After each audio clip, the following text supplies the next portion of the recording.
ವೀಕ್ಷಕರೇ ನೋಡಿ, ಇಲ್ಲೊಂದು ಗಿಡ ಇದೆ ನೋಡಿ, ಇದು ವಿಷ್ಣು ಕ್ರಾಂತಿ ಗಿಡ ಅಂತ ಹೇಳಿ. ಇದನ್ನ ಜ್ವರ ಬಂದವರು ಯೂಸ್ ಮಾಡಿದ್ರೆ ಜ್ವರ ನಿವಾರಣೆ ಆಗುತ್ತೆ ಅಂತ ಹೇಳಿ ಡಾಕ್ಟರ್ ಹೇಳ್ತಾ ಇದ್ರು. ಡಾಕ್ಟರ್ ಹೇಳಿ ಇದ್ರ ಬಗ್ಗೆ. ವಿಷ್ಣು ಕ್ರಾಂತಿ ಅಂತ ಹೆಸರೇ ತುಂಬಾ ಚೆನ್ನಾಗಿದೆ. ಇದು ವಿಷ್ಣು ಕ್ರಾಂತಿ ನೋಡಿ, ಇದು ಸಸ್ಯ.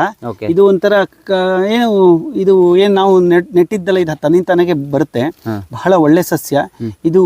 ಈ ನೀವೇನು ಶಂಖಪುಷ್ಪಿ ಕೇಳಿರ್ಬೋದು, ಒಂದಲ್ಗ ಅದೇ ತರ ಇದೊಂದು ಮೇದ್ಯ.